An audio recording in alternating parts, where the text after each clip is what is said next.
수능 영어 생각의 기술 전문 강사 김재현입니다. 화면에 제시된 지문은 2018학년도 수능 문제 34번 빈칸 추론 유형 문제이고요. 제가 앞으로 여러분이 수능 문제에서 고난도를 여기는 빈칸 추론, 다음에 문장 삽입 문제, 다음에 순서 배열 이 세 가지 유형을 중심으로 해서 여러분에게 최소한으로 읽고 최대한 빨리 답을 도출할 수 있는 이른바 미모독해라는 거죠. 미니멈 인풋, 맥시멈 아웃풋의 세계를 생각의 기술을 훈련시킴으로써 달성하는 그런 훈련을 같이 여러분과 함께 해보고자 합니다. 자, 일단 빈칸 추론 문제를 보는데요. 빈칸 추론 문제를 볼 때 여러분들이 가장 첫 번째 해야 될 일이 뭐냐면은 빈칸의 위치를 보시는 겁니다. 빈칸의 위치가 단락의 끝 윗부분이나 지금 보시는 지문처럼 아랫부분에 있으면 이 지문의 요지나 주제를 묻고 있는 거예요.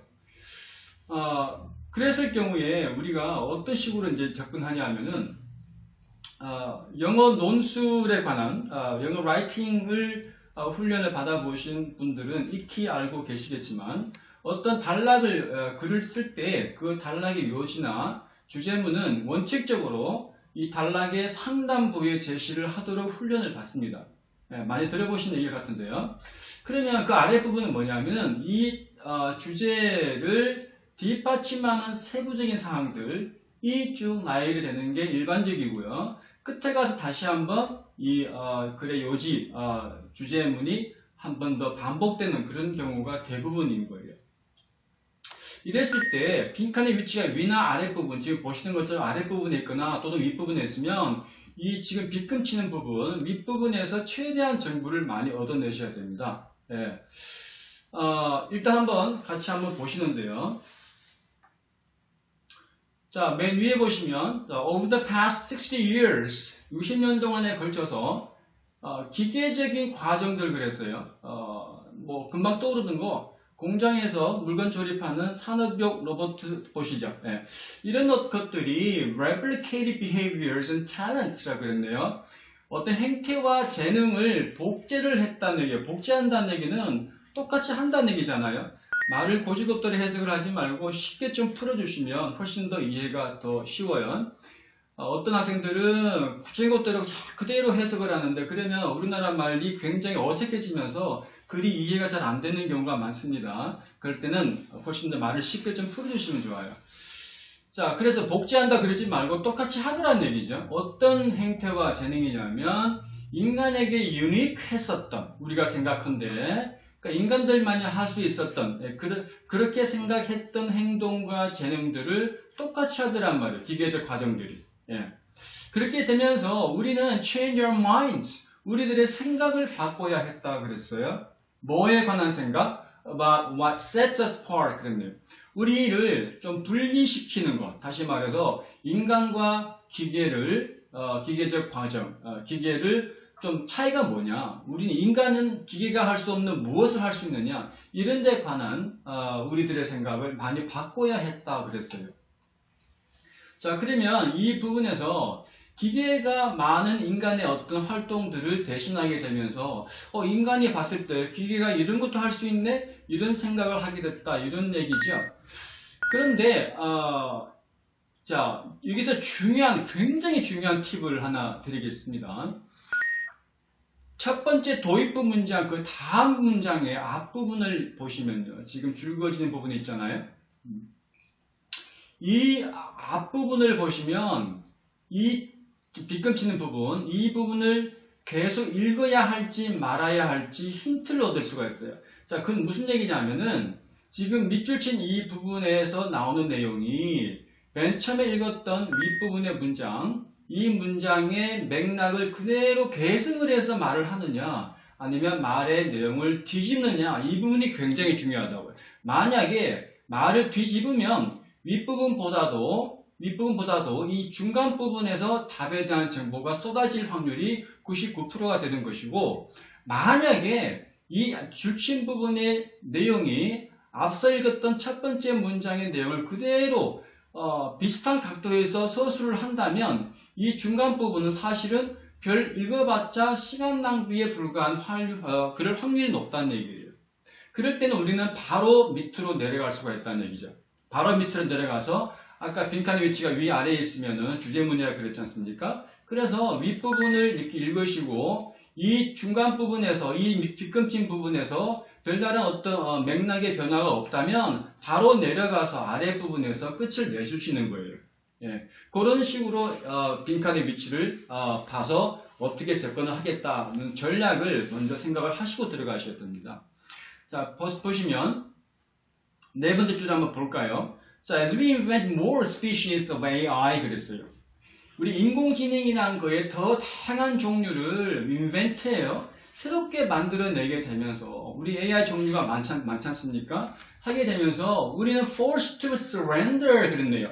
어쩔 수 없이 넘겨주게 된대요. 네, 뭘 넘겨주냐 하면 what is supposedly unique about humans 그랬네요. 인간에게 독특하다라고 우리가 스포츠된 거.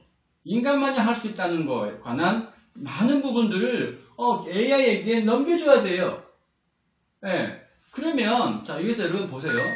이 질문에서 말하고 싶은 내용은 뭐냐면 적어도 AI의 긍정적인 부분이라든가 AI의 효과라든가 AI는 반드시 필요하다라든가 뭐 AI로부터 우리가 인간이 얻을 수 있는 이익이라든가 이런 쪽으로 글이 서술될 확률은 거의 없다고 보시는 거예요.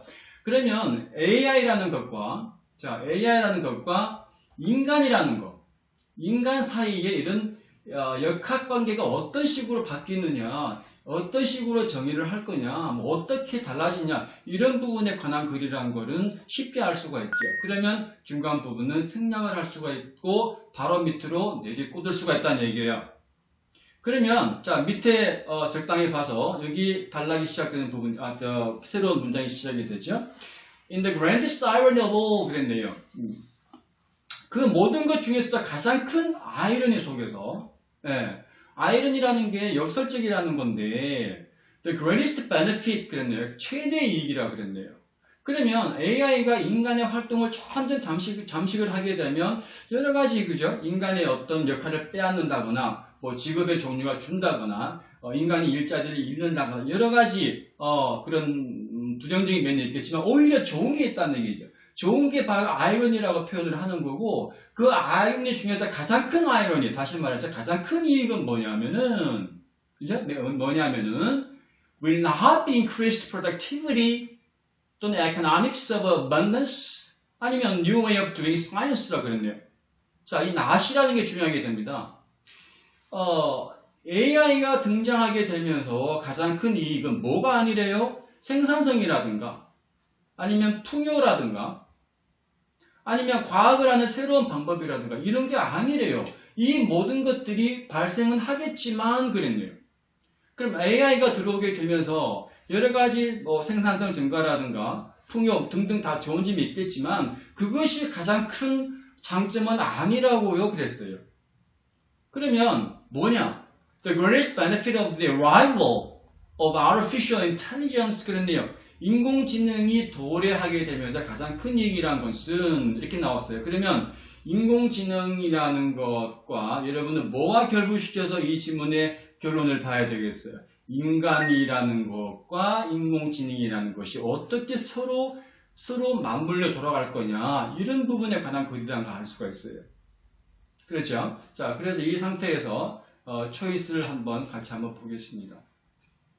1번에 보시면 가장 큰 장점이란 것은 greatest benefit이란 것은 바로 AI라는 것이 인간성을 정의하는 데 도움을 줄 거다 이렇게 나왔네요. 예. 인간이란 무엇인가? 예. 인간이 할 수 있는 건 무엇인가? 이거하고 인간이라는 것이 기계와 어떻게 관계 설정을 할 것인가 이런 부분에 관련된 것을 인공지능을 통해서 우리가 생각을 하고 다시 한번 정의를 할 수 있게 한다 이 얘기 아니겠어요? 자, 이게 1번 답일 것 같은데 자, 2번, 3번, 4번, 5번 한번 볼게요. 여러분 독해 문제를 풀 때 각 초이스마다 2번 초이스, 3번, 4번, 5번 초이스마다 답이 될 수 없는 어떤 단어 한 개씩이 포함이 되어 있어요. 그 단어 한 개를 집어내냐, 집어낼 수 없느냐가 굉장히 중요하게 됩니다. 2번 보실까요?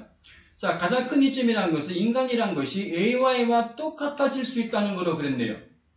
자, 이거는 인간이란 것이 AI를 따라가자는 얘기 아니에요. AI가 워낙 뛰어나니 인간이 AI에게 복종을 하고 추종을 하자 이런 얘기 아니에요. 지금 이 지문은 AI의 우수성을 강조하는 그런 지문이 아니에요. 그래서 2번 같은 경우는 이 like란 말 때문에 2번은 탈락되는 것이고 3번 보시면 인간이 will be liberated 그랬네요. 해방될 거라 그랬어요. From hard labor 그랬네요. 고된 노동으로부터 해방될 거래요. 이건 역시 뭡니까? 인공지능의 장점을 설명하는 것이고 인간이라는 것이 AI의 덕을 보자 이런 얘기 아니겠어요? 그래서 해방, hard labor 이런 식의 말 때문에 3번은 탈락되는 것이고 4번에 보시면 resolving moral dilemma 자, 이 도덕적 문제가 왜 나오나요? 지금 아래서 우리가 윗부분에서 아랫부분에서 받는 내용 중에서는 도덕 얘기는 나오지 않았죠. 물론 중간 부분에 도덕 얘기가 살짝 나올 수는 있긴 있겠죠. 그렇지만 그런 부분들은 우리가 읽지 않은 부분에 속해 있는 이런 부분들은 말의 요지가 아니고요. 그냥 뒷받침하는 말밖에 안 됩니다. 그래서 그런 말을 봤다 하더라도 넘어가시면 안 돼요. 5번 같은 경우에는 자, 끝에 보시면 AI가 보상을 해줄 거랍니다. 메꿔줄 거래요. 뭐를? decline in human intelligence라 그랬는데 인간 지능이 쇠퇴를 메꿔준다고요? 여기 어디에 인간의 지능이 쇠퇴한다고 그러나요? AI를 만드는 것은 인간입니다. 그렇다고 AI가 인간의 역할을 많이 잠식한다 그래서 인간의 지능이 쇠퇴한다? 이거는 논리의 비약이고요. 자, 그래서 여러분들이 이 중간 부분에, 제가 친 이 중간 부분에 글을 읽었다고 칩시다. 쳤을 때, 이런 어딘가에는 초이스 2번에 이런 뭐 hard labor라든가 도덕적인 또 인간 지능 이런 식의 말들이 어딘가에는 숨어 있을 거예요. 숨어 있을 건데, 괜히 중간 부분을 읽어서 오히려 2번, 3번, 4번, 5번 중에 답이 아닌가? 이런 식으로 착각을 할 수가 있어요. 그럴 필요가 없습니다. 자, 다시 한번 얘기하지만 빈칸의 위치가 위아래 있으면 윗부분을 일단 보시고요. 특히 첫 번째 문장 뒷부분에서 계속 첫 번째 문장의 맥락을 이해가냐 이해가지 않냐를 확인을 하시는 거고 이해간다 싶으시면 과감하게 이 부분을 생략을 하시고요. 끝으로 들어가세요. 끝에 들어가서 이 부분 읽어보시면 이 빈칸 추론에 들어가 가장 적절한 내용은 쉽게 알 수가 있다는 얘기입니다. 자, 오늘 34번 문제에서 끝내고요. 다음에 또 다른 문제로 여러분 찾아뵙겠습니다. 수고했습니다.